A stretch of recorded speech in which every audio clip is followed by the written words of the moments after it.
Senhor. Este é o canal Teologia, Educação e Filosofia. Eu sou o professor Marcos e nós vamos dar continuidade aqui à nossa quinta aula dos livros históricos, aqui para os irmãos aí do Jardim São Paulo, né? Nesse feriadão. A gente combinou de ter aula gravada, então vou estar aqui passando para vocês algumas coisas importantes desta aula. Bom, nós chegamos ao livro de Neemias, né? Iniciamos lá com o Pentateuco, o livro de Gênesis, apontando a história de todos os começos, né? Como Deus criou o mundo, como Deus criou todas as coisas, criou o homem, como o pecado entrou no mundo. Depois, a partir do capítulo 12 de Gênesis, começamos a estudar, né, o povo de Israel, advindo do chamado de Abraão. Depois nós vimos, né, Israel em escravidão, os 430 anos que eles ficaram ali no Egito. Depois, como Deus tirou Israel de forma maravilhosa, né, da escravidão do Egito. Também pudemos observar no livro de Josué a conquista da terra e a divisão da terra. Depois observamos também o livro de Juízes, que aponta um período muito triste na história de Israel, porque ora eles estavam lá em cima, ora eles estavam lá embaixo, até que chegamos no livro de Samuel. Em Samuel nós vemos ali o início da monarquia, os 3 primeiros reis, né, que foram Saul, 40 anos, Davi reinou 40 anos e Salomão reinou 40 anos. Com a morte do rei Salomão em 931, o reino é dividido em Reino do Norte e Reino do Sul. Reino do Norte são 10 tribos que seguem a liderança de Jeroboão I, e 2 tribos que seguem a liderança de Roboão no Reino do Sul. Reino do Norte ficou sendo conhecido como Israel, teve uma das suas capitais em Samaria, caiu em 722, né? O rei da Síria levou o povo para a sua terra. Depois nós vemos que o povo do Reino do Sul teve continuidade, mas também por conta dos seus pecados, eles também foram levados para a Babilônia em 3 oportunidades, né? Em 606, Nabucodonosor invade a cidade e leva os utensílios da casa do Senhor, leva também alguns nobres, né? Nessa primeira leva vai Daniel e seus amigos.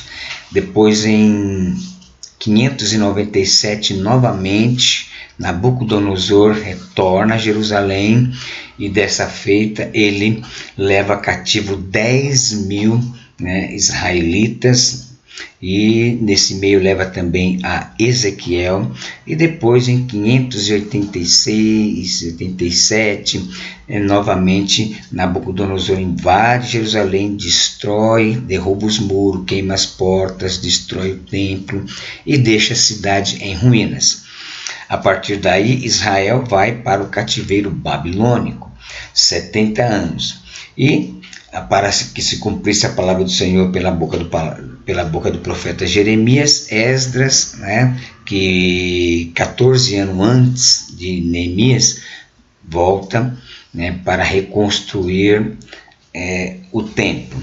E agora, 14 anos depois da chegada de Esdras em Jerusalém, Neemias também agora vai chegar para reconstruir os muros.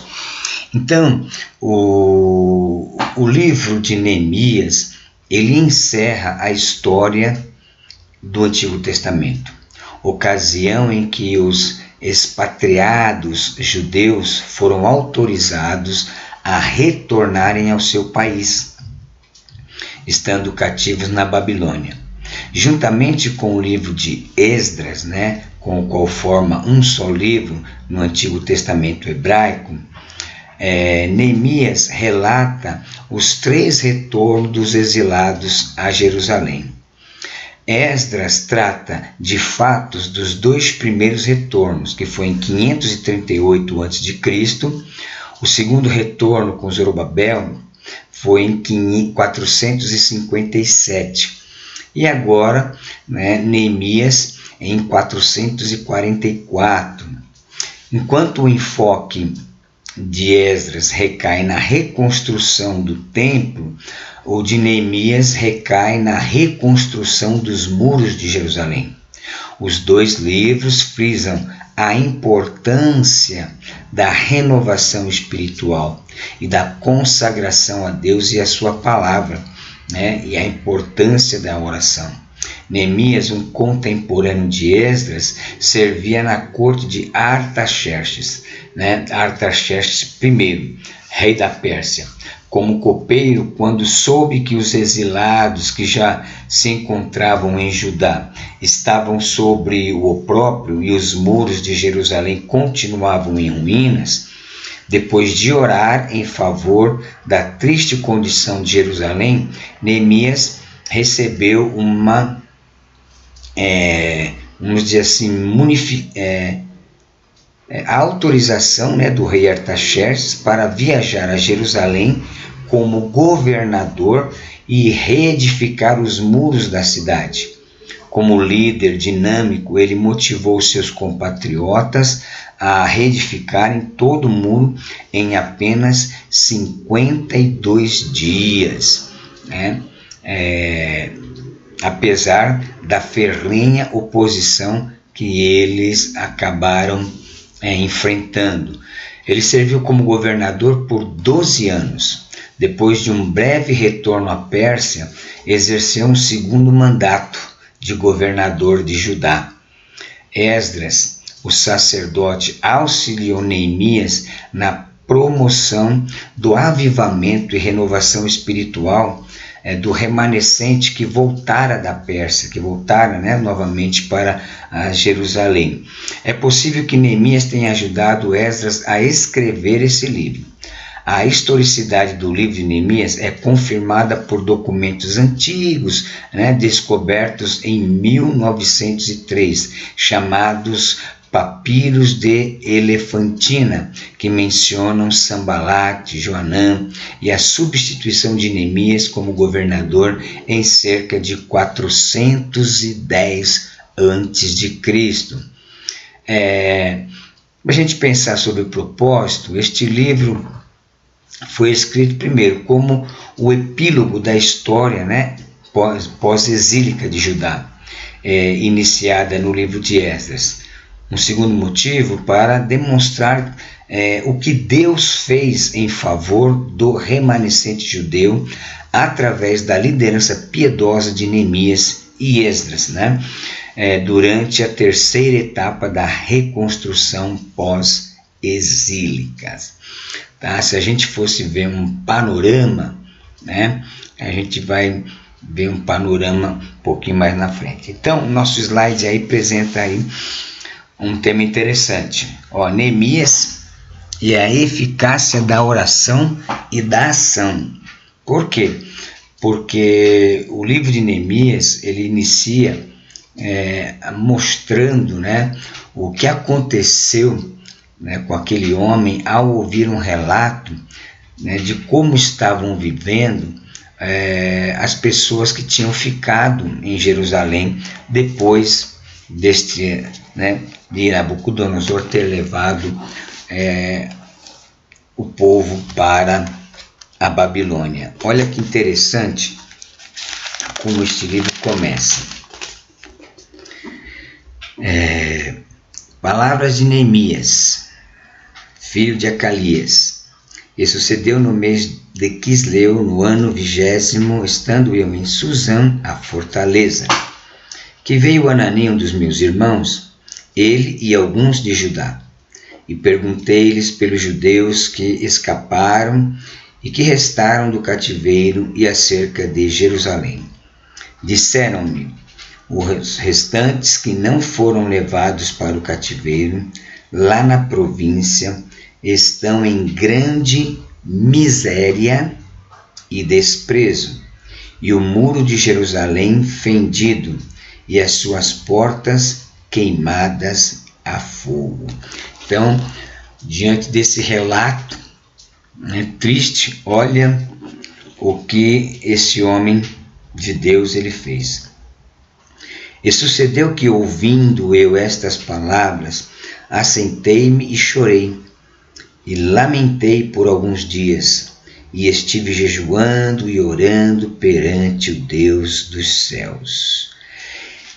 Então veja que a posição de Neemias, ao ouvir, né, os fatos terríveis que estavam acontecendo lá com seu povo, né, que sobrou lá em Jerusalém, o estado da cidade, ele chorou e lamentou.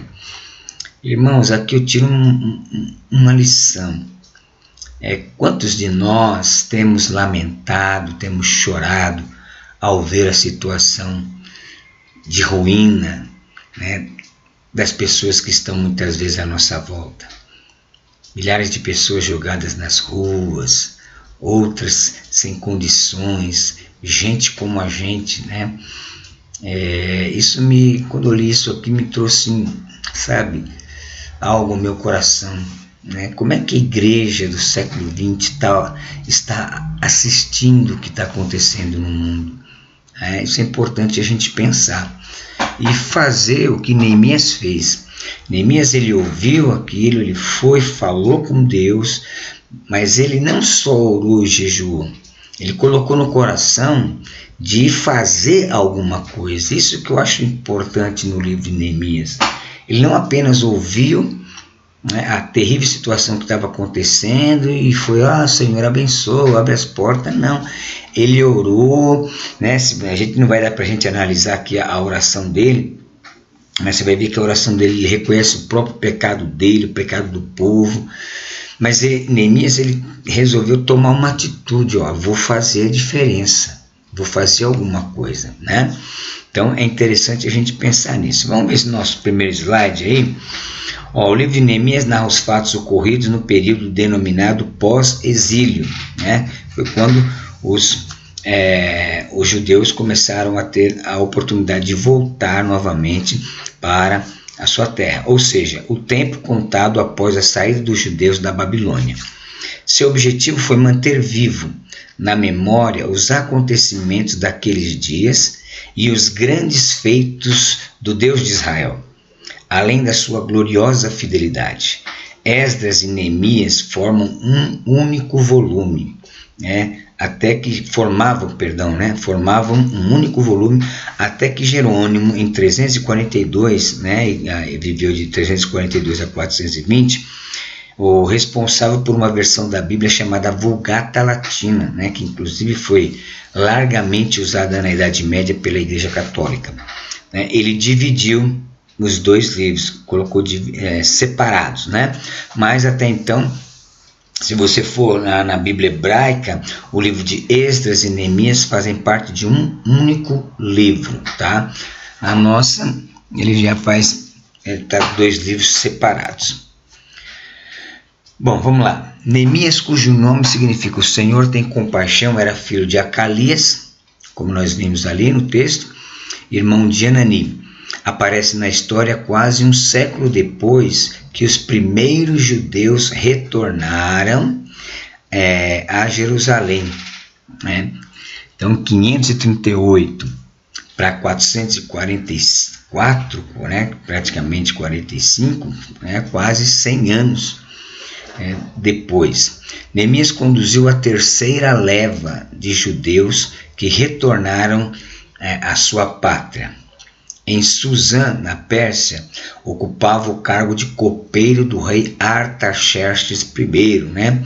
De 446 a 424. Foi o período que Artaxerxes I reinou. Importante função naquela época, ou seja, ser copeiro era uma importante função devido ao que tudo que o rei ia comer, tudo que o rei ia beber, o copeiro tinha que experimentar primeiro. Porque naquele período tinha muito aquela questão de envenenamento. Então, os copeiros do rei, né, dos reis, não só do Artaxerxes, mas de todos os reis, ele tinha um copeiro que antes vai beber vinho, põe no copo, toma você primeiro. Tomou? Morreu? Tal? Então pode pôr para mim.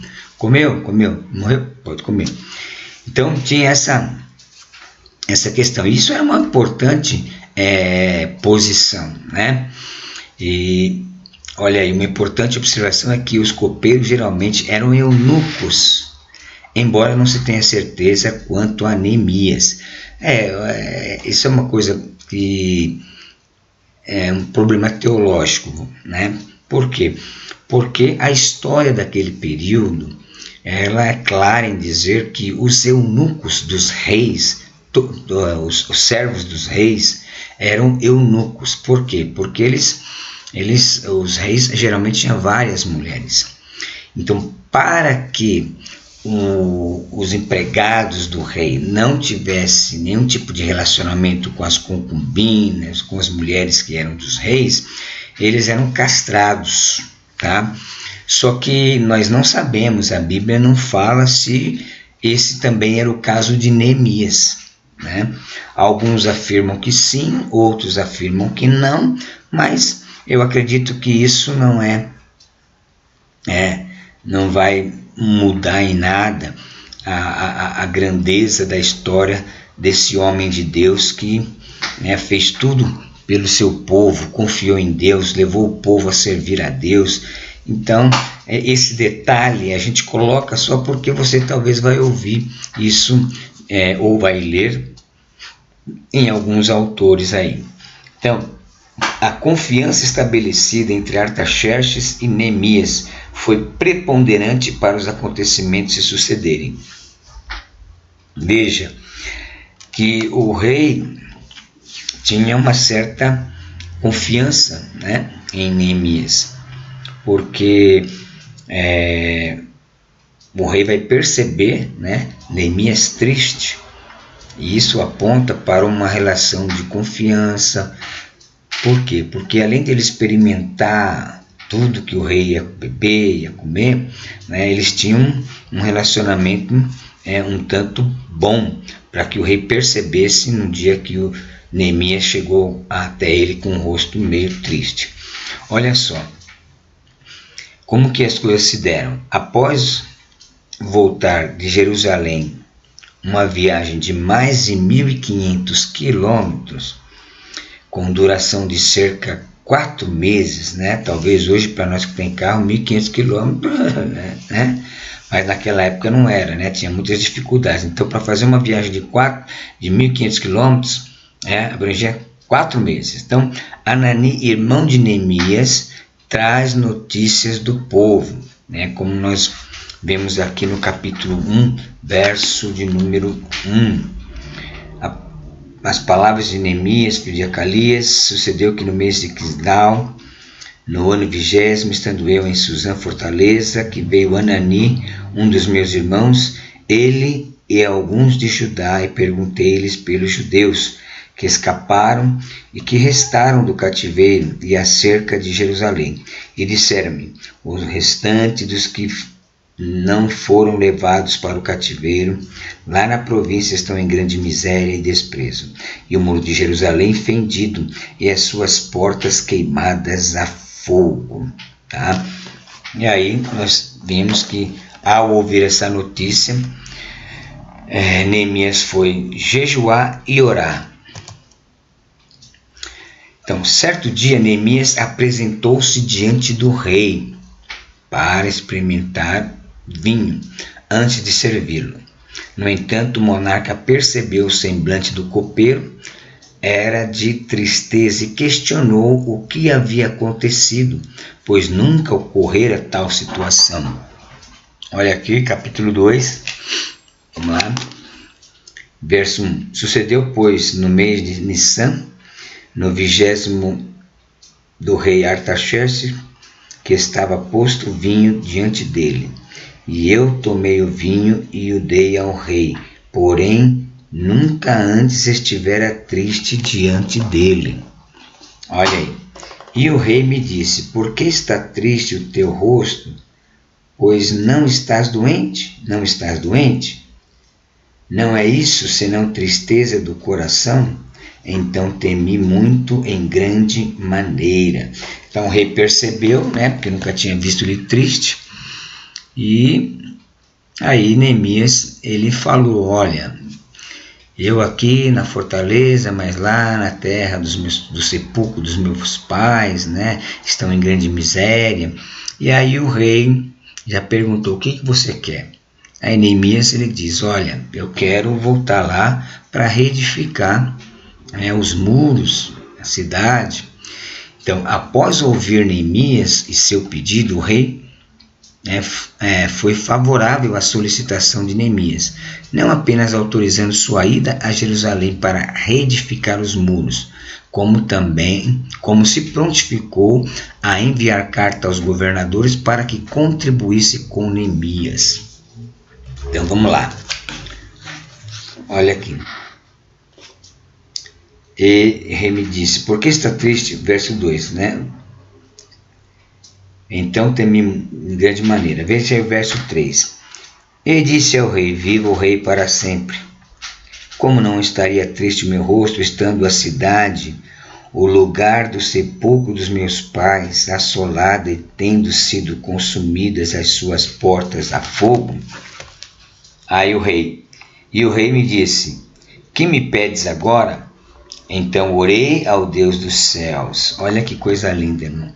Ele orou ao Deus do céu, não foi falando. Ele deve ter feito uma oração relâmpago ali. E disse ao rei: se é do agrado do rei, e se o teu servo é aceito em tua presença, peço-te que me envies à cidade de Judá, a cidade do sepulcro dos meus pais, para que eu a edifique. Então o rei me disse, estando a rainha sentada junto a ele: quanto durará a tua viagem? E quando voltarás?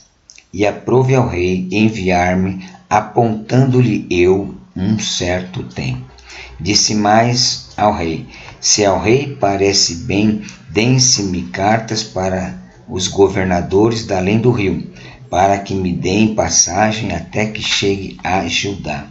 Como também uma carta para Asaf, guarda do jardim do rei, para que me dê madeira para cobrir as portas do poço da casa e para o muro da cidade, e para a casa em que eu houver de entrar. E o rei mas deu, segundo a boa mão de Deus sobre mim.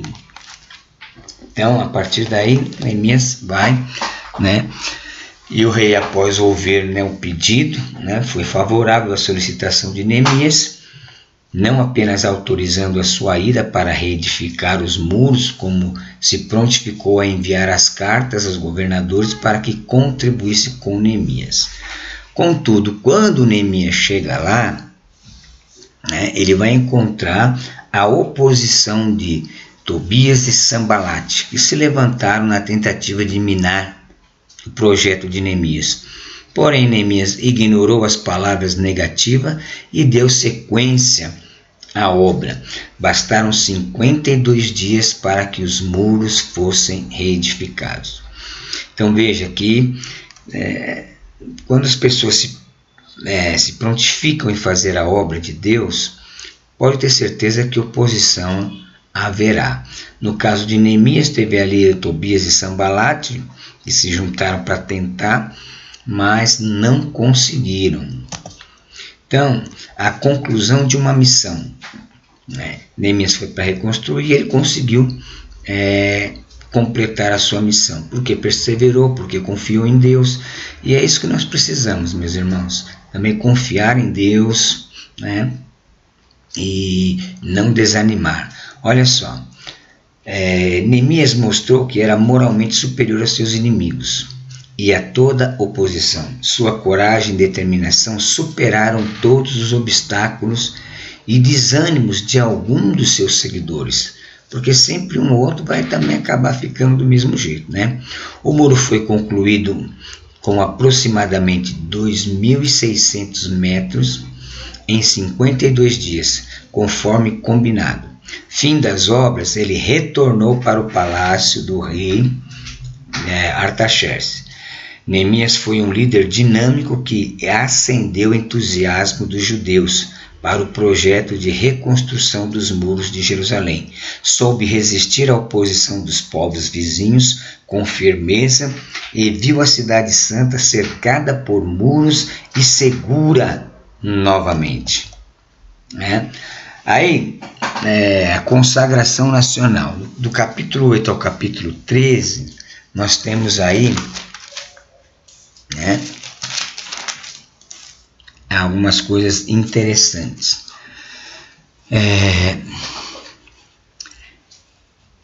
Que aí do capítulo 1 ao capítulo 7, como a gente viu, ele apontou, Neemias, ele vai como governador, é responsável pela edificação dos muros de Jerusalém, tal, tem a sua posição.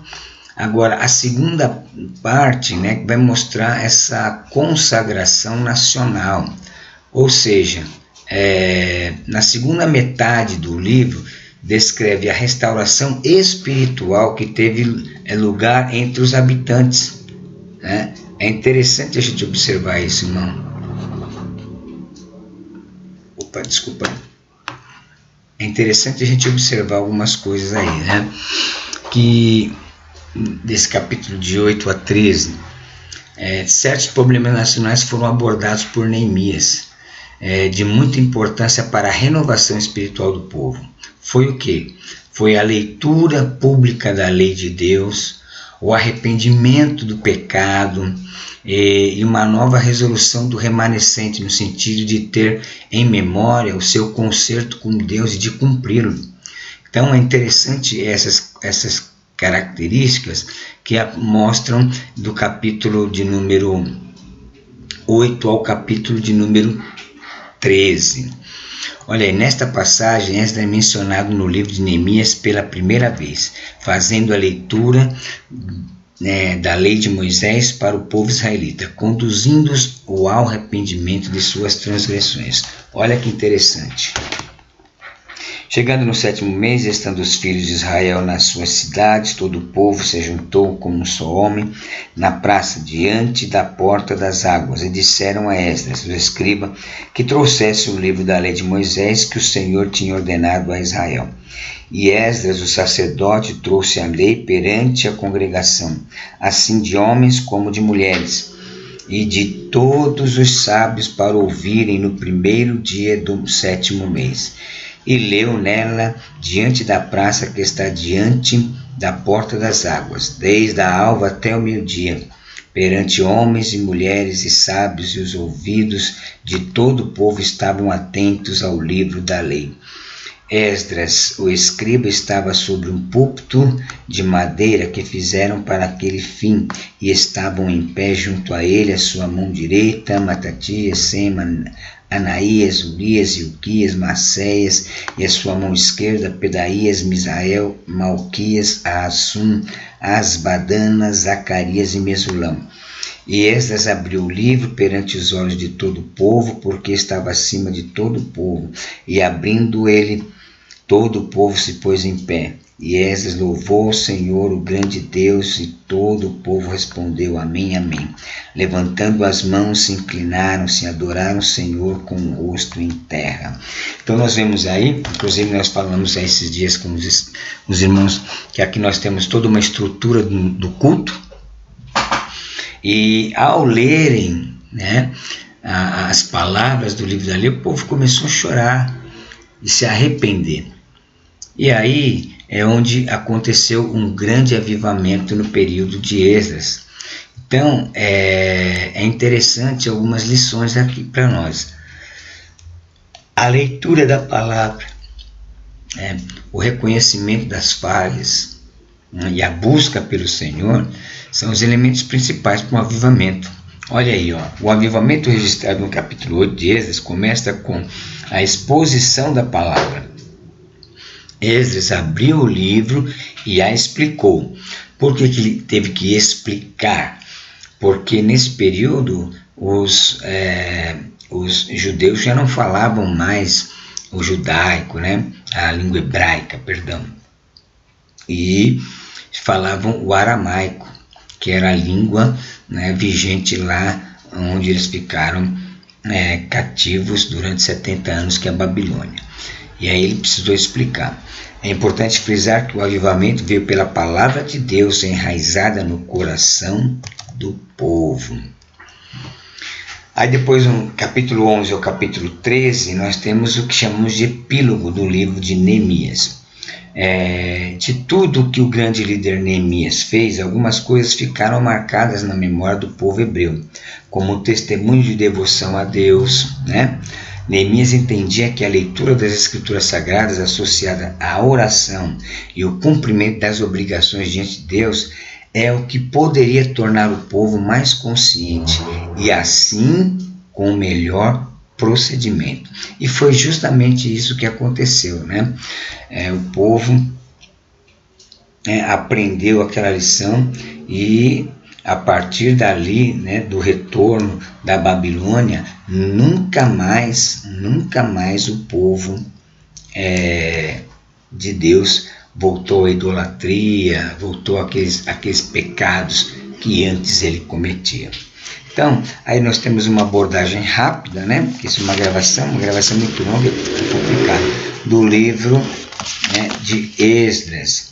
Você dá uma lida na nossa revista aí, para você poder fazer a sua prova. Vamos agora ao livro de Esther. O livro de Esther, os acontecimentos do livro de Esther, eles ocorreram nesse período entre Esdras e Neemias, tá? Mas ele só foi colocado ali, né, na nossa Bíblia por conta da Septuaginta. Então, Esther, exemplo de confiança inabalável em Deus. O livro de Esther leva o nome da mulher que seria a grande personagem do livro, exercendo importante papel na história dos judeus. Seu nome significa estrela. O contexto histórico do livro desenvolve na Pérsia, quando Assuero estava no poder, no século V a.C. Quanto à autoria, discussões correm em torno de Mardoqueu, Esdras e Neemias. No entanto, não se tem certeza sobre quem de fato teria narrado os acontecimentos desse livro, desse tempo, né? O que se cogita é que o escritor do livro era possuidor de conhecimento, né, das atividades da vida cotidiana na corte pérsia, até porque, né, vai acontecer na corte pérsia. Então vamos lá. Esther entra no cenário bíblico por volta do ano 478 a.C., quando Assuero estava no poder. 60 anos haviam passado desde que Ciro promulgou o decreto permitindo o retorno dos israelitas. Então vamos ver algumas coisas importantes. Depois da derrota do Império Babilônico e sua conquista pelos persas em 539, a sede do governo dos exilados judeus passou à Pérsia, né? Era antes na Babilônia, agora com a Babilônia caiu e os persas dominaram, a capital ficou sendo Suzã, e lá que é o palco da história de Esther. Durante o reinado de Assuero, seu nome hebraico, também chamado de Xerxes, seu nome grego, né? Que reinou em 486 a 465. O livro de Esther abarca os anos 483 a 473 a.C., do reinado de Assuero, né? Sabendo-se que a maioria dos eventos ocorreu em 473. Esther tornou-se rainha da Pérsia em 478 a.C. Cronologicamente, a gente pode situar o livro de Esther na Pérsia, ocorre entre os capítulos 6 e capítulo 7 do livro de Esdras, né? Isto é, entre o primeiro retorno dos exilados judeus da Babilônia, né, de Babilônia e da Pérsia, para Jerusalém, em 538, chefiados por Zorobabel. Você vai ver isso lá no livro de Esdras, capítulo 1, do 1 ao 6. E o segundo retorno, chefiado por Esdras, que foi em 457, né? Você vai ver também.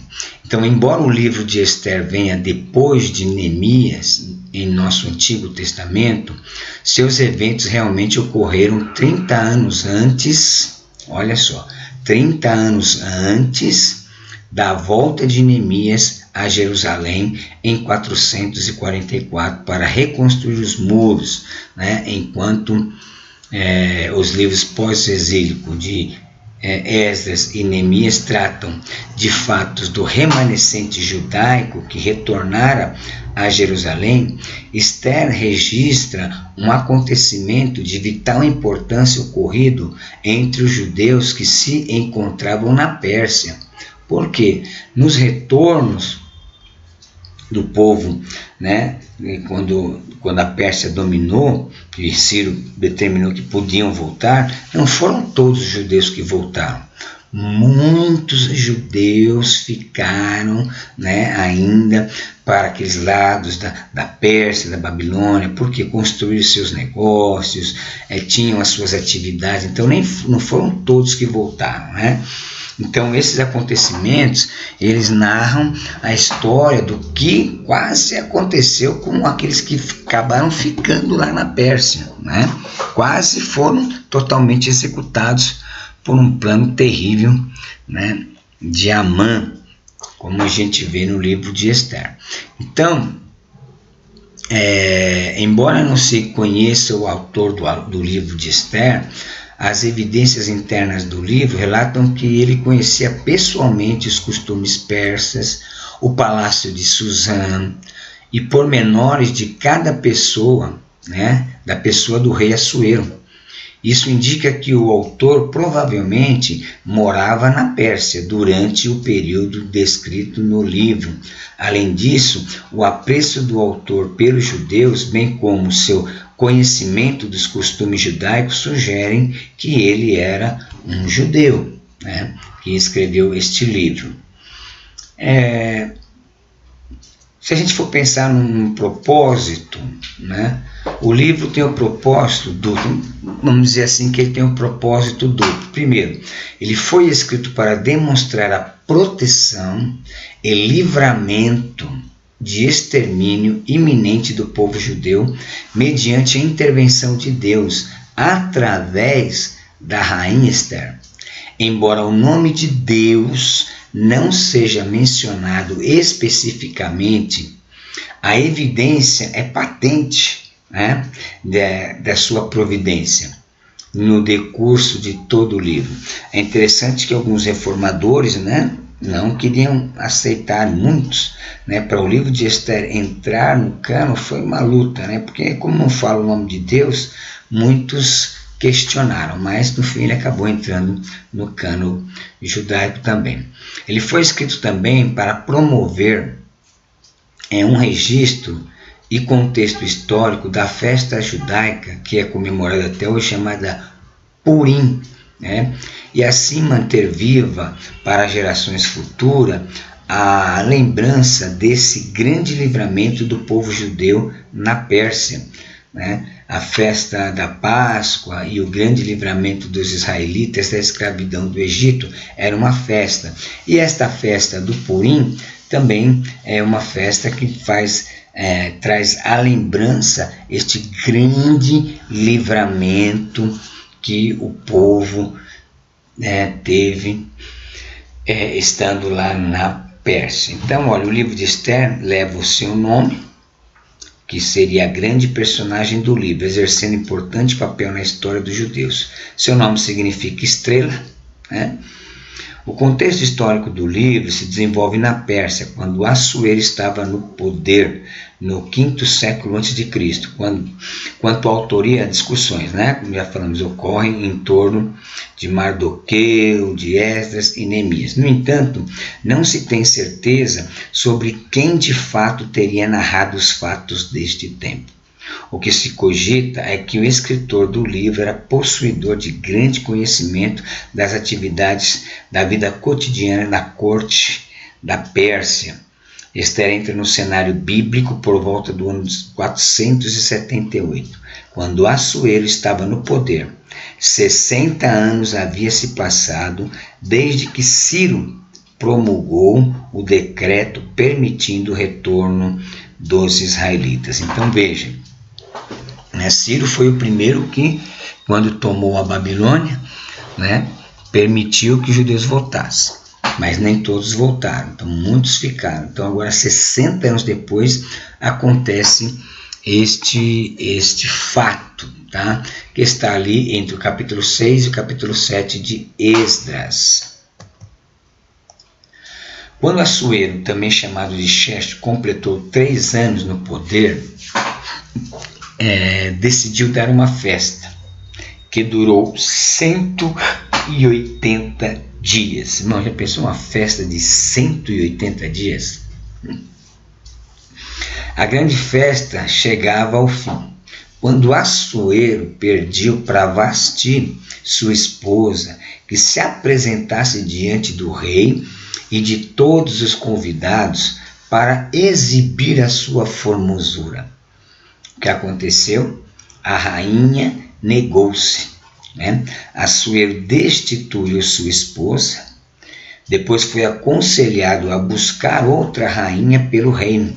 Neste momento surge Esther, uma moça de Israel, também chamada de Hadassa.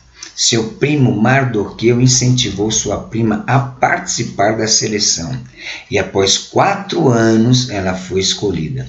Veja que durante 4 anos ela ficou no palácio, tomando banho de ervas, para se preparar para o rei poder escolher. Então imagine como essas mulheres tinham todo um tratamento VIP. E nesse inteirinho, houve um acontecimento. Mardoqueu, que era funcionário da realeza lá, ouviu que 2 guardas estavam traçando um plano para ceifar, ou seja, para matar as Xerxes. Ao notificar a Esther, Assuero ficou sabendo do trama e mandou que ambos fossem executados. Vamos ver essa passagem. Olha como Deus trabalha, mas é um negócio assim impressionante. Capítulo 2 de Esther. Vamos pegar o verso 19 como está aí. E reunindo-se segunda vez as virgens, Mardoqueu estava sentado à porta do rei. Este, porém, não declarava a sua parentela e o seu povo, como Mardoqueu lhe ordenara, porque Esther cumpriu o mandato de Mardoqueu como quando a criara. Olha só. Naqueles dias, assentando-se Mardoqueu à porta do rei, 2 eunucos do rei, 2 guardas da porta, Bigtã e Teres, grandemente se indignaram e procuraram pôr as mãos sobre o rei Assuero. E veio isso ao conhecimento de Mardoqueu, e ele o fez saber à rainha. E Esther disse ao rei em nome de Mardoqueu, e inquiriu seu negócio, se descobriu, e ambos foram enforcados numa forca. Isso foi escrito no livro das crônicas perante o rei. Então, ele descobriu toda essa tramóia e ele avisou o rei. Nesse inteirinho,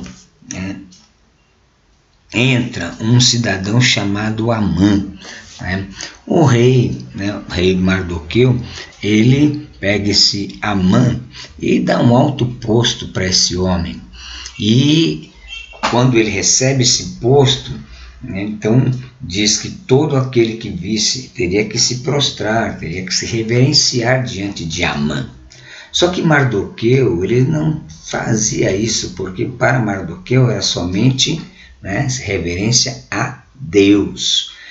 E por conta disso, Amã ficou com bronca de Mardoqueu e começou a perseguir a Mardoqueu, até chegar ao rei, fazer com que o rei assinasse um decreto para que se exterminasse todo judeu. Bom, isso não deu certo. Amã era um amalequita descendente de Agag. Vai ver isso lá em 1 Samuel 15. Assuero designou para ser o primeiro-ministro do seu reino. Ordens foram dadas para que todos se ajoelhassem diante de Amã por sua posição de autoridade. Mas Mardoqueu recusou-se a cumpri-la em nome da sua fé. A partir daí, Amã começou a planejar o extermínio dos judeus. Contudo, ao chegar ao conhecimento de Esther, ela também prepara um plano para desmascarar Amã. E com a ajuda do Senhor teve êxito. Esther se apresenta ao rei e convida ele e o primeiro-ministro, Amã, para participarem de um banquete. Neste interim, o rei perde o sono e manda trazer um livro das crônicas do seu reinado e se depara com a história dos guardas que tentaram matá-lo e manda recompensar o homem que avisou a trama, Mardoqueu. Então, o texto sagrado diz que um dia Amã está entrando, depois de ter lido as crônicas, e ele pergunta para Amã: o que se pode fazer a um homem a quem o rei quer honrar? E Amã já pensou que era ele, né? Só que não era ele. Aí quando ele falou: olha, coloque ele em cima do seu cavalo com as vestes reais e saia um homem levando, dizendo: esse é o homem a quem o rei honra. Aí o rei diz: você, Amã, pega Mardoqueu e faça isso. E o Amã, muito furioso com aquilo, ele não fez aquilo, mas preparou algo para tentar derrubar, os judeus. Veja só, olha só.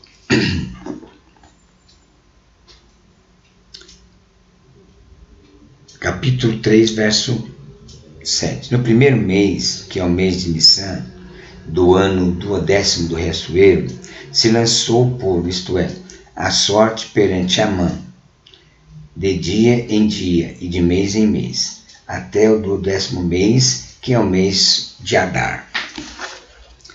E Amã disse ao rei Assuero: existe espalhado e dividido entre os povos em todas as províncias do teu reino um povo cujas leis são diferentes das leis de todos os povos e que não cumpre as leis do rei, pelo que não convém que o rei deixá-los ficar. Se bem parecer ao rei, escreva-se que os matem, e eu porei nas mãos dos que fizerem a obra 10.000 talentos de prata, para que entrem nos tesouros do rei. Então tirou o rei o anel da sua mão e o deu a Amã, filho de Amedata, a Agagita, adversário dos judeus. E disse o rei a Amã: essa prata te é dada, como também esse povo, para fazeres deles o que bem parecer aos teus olhos. E a partir daí, ficou marcada uma data para que os judeus fossem executados. E nesse interim, Mardoqueu avisou a Esther. E Esther, o texto vai dizer que ela pediu para que todos jejuassem, ela preparou uma festa. E como ela não havia declarado como o seu tio havia mandado, não fala de que povo você é. Olha como Deus trabalha, irmão. Deus instruiu Mardoqueu, fala para ela não falar de que raça que ela é. Aí quando chegou nessa festa, o Amã todo alegre, achando que ia abafar junto ao rei e a rainha desmascara, dizendo que ela está para morrer porque o rei assinou um edito e ela faz parte daquele povo do qual Amã estava tentando destruir. A conclusão foi que o próprio Amã foi enforcado, na forca que ele havia preparado para o próprio Mardoqueu. Então, olha aí, a ruína de Amã e o edito em favor dos judeus. Durante o banquete, Esther revela o plano de Amã. O rei fica furioso e manda enforcar Amã na forca que ele havia preparado para Mardoqueu. O rei então faz um edito em favor dos judeus. No dia marcado para a matança, todos os inimigos foram derrotados, porque veio grande temor sobre eles acerca dos judeus. A fama de Mardoqueu se espalha sobre a terra, os israelitas vencem seus opositores e a festa do Purim é estabelecida, né, como uma festa que relembra, né, o livramento que o povo de Deus teve naquele período. Então, basicamente, esses dois livros, né, Esdras e Neemias, e com a história de Esther ocorrendo naquele período, eles encerram a história do Antigo Testamento. É lógico que a história vai ter continuidade, mas esse período da história, né, com o término aqui do Antigo Testamento no livro de Esdras, inicia-se um período chamado período interbíblico, que são dos 400 anos, né, que vai agora até João Batista. Nesses 400 anos, muita coisa acontece. Nesses 400 anos, chamado período interbíblico, Deus vai preparar o mundo para a chegada do Messias. Então, tem muita história. Quando fala período de silêncio, ou período interbíblico, não é porque Deus não estava fazendo nada, é que Deus não levantou profetas específicos, como ele levantou no Antigo Testamento, para trazer mensagens. Deus foi preparando, né, o mundo, trabalhando nas grandes nações que dominaram o mundo nesse período. Veja que nesse período de 400 anos, veja que foi assim, ó.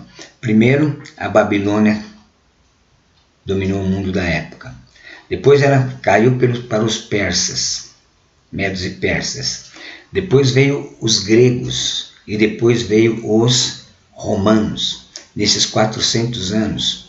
Então, essas nações, né, que dominaram o mundo, Deus trabalhou também. Né? Foi nesse período que o sistema de correios que os persas introduziram no reino começaram a funcionar bem.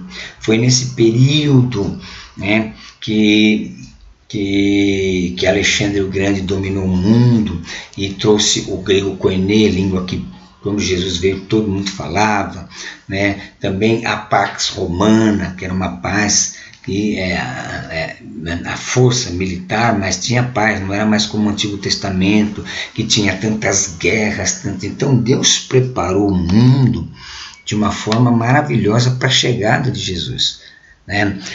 Os romanos, além da Pax Romana, também as grandes estradas pavimentadas que eles foram construindo. Então, nesses 400 anos tem muita história, teve a revolta dos Macabeus.